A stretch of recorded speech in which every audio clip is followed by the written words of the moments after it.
ہمارے نبی کریم سرورت عالم صلی اللہ علیہ وسلم نے بکریاں آپ نے چرائیں، بکریاں آپ نے چرائیں، تجارت آپ نے کی۔ جب خندق کھد رہی تھی تو جتنے علاقے کی کھدائی صحابہ کرام کر رہے تھے، نبی کریم صلی اللہ علیہ وسلم بھی شامل تھے، ورنہ کیا بعید تھا، کیا مشکل تھا کہ آپ بیٹھ جاتے بھائی کھودو، لیکن آپ خود دوسروں کے پیٹ پہ ایک پتھر بندھا ہوا ہے، نبی کریم صلی اللہ علیہ وسلم کے پیٹ بطن مبارک پر 2 پتھر بندھے ہوئے۔ تو خدمت کس کی بھی ہو، کسی کی بھی ہو، گھر میں تشریف لے جا رہے ہیں، ازواج مطہرات اپنی جان چھڑکتی تھی نبی کریم صلی اللہ علیہ وسلم کے اوپر، فداکار تھیں نبی کریم صلی اللہ علیہ وسلم کی، لیکن گھر میں جب تشریف لے جاتے تھے تو گھر کے کاموں میں ہاتھ بٹا رہے ہیں، اپنے گھر والوں کا کام میں ہاتھ بٹا رہے ہیں، کپڑے خود دھو رہے ہیں، بکری کا دودھ خود دھو رہے ہیں، کپڑے اپنے خود صاف کر رہے ہیں۔ اور حضرت عائشہ صدیقہ رضی اللہ تعالیٰ عنہ سے پوچھا کسی نے کہ رسول اللہ صلی اللہ علیہ وسلم جب گھر میں تشریف لاتے ہیں تو کیا کرتے ہیں؟ پوچھنے والے نے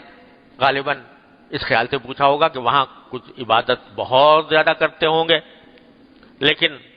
جواب میں حضرت عائشہ رضی اللہ عنہ فرماتی ہیں کان یکون فی محنت اہلہ، اپنے گھر والوں کے ساتھ گھر کے کام میں لگے رہتے تھے۔ اب ازواج مطہرات جو جان چھڑکنے والی ہیں صحابہ کے رسول کریم صلی اللہ علیہ وسلم پر، لیکن ان کے اگر وہ گھر میں جا کے بیٹھ جاتے اور بیٹھ کر وہ ان سے کہتے ہوئے کرو کام، تم گھر کا کام تمہارے ذمہ ہے،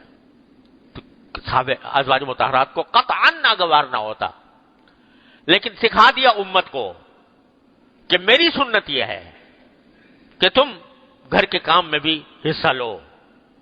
ذرا سب ہم گریبان میں منہ ڈال کے دیکھیں اپنے کہ ہمارا کیا طریقہ ہوتا ہے۔ میرے ایک ساتھی تھے، اللہ تعالیٰ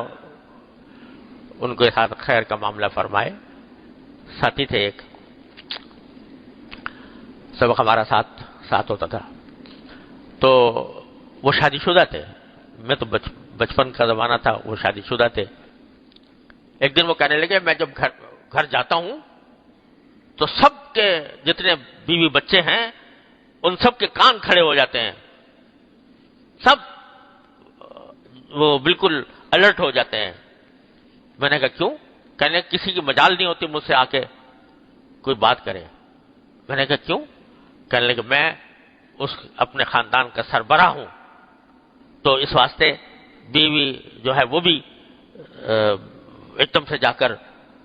خوفزدہ ہو جاتی ہے کہ پتہ نہیں کوئی کام اس کی مرضی کے خلاف نہ ہو جائے اور ہو جائے۔ تو میں چونکہ بے تکلفی تھی، ساتھی تھے، تو میں نے کہا تم گھر میں شوہر بن کے اور باپ بن کے جاتے ہو یا بھیڑیا بن کے جاتے ہو کہ سارے کے سارے جو ہیں وہ سب جو ہے خوفزدہ ہو جاتے ہیں تمہارے سے۔ نبی کریم صلی اللہ علیہ وسلم کا تو معاملہ یہ تھا کہ جب گھر میں تشریف لاتے تھے تو اپنے گھر والوں کے ساتھ کاموں میں ہاتھ بٹا رہے تھے، یہ سنت ہے۔ اور اس سنت پر عمل کرنے، اگر آدمی سنت پر عمل کرنے کی نیت سے یہ کام کرے گا تو اس کو ثواب ملے گا،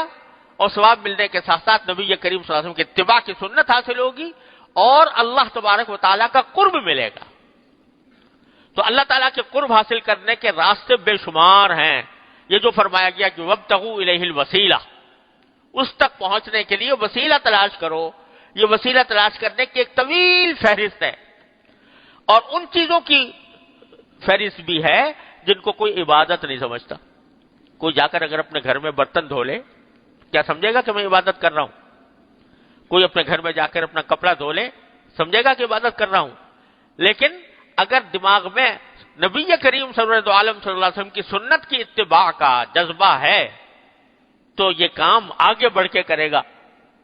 کہ میں یہ کام کروں گا تو نبی کریم صلی اللہ علیہ وسلم کی سنت کے اتباع کا ثواب ملے گا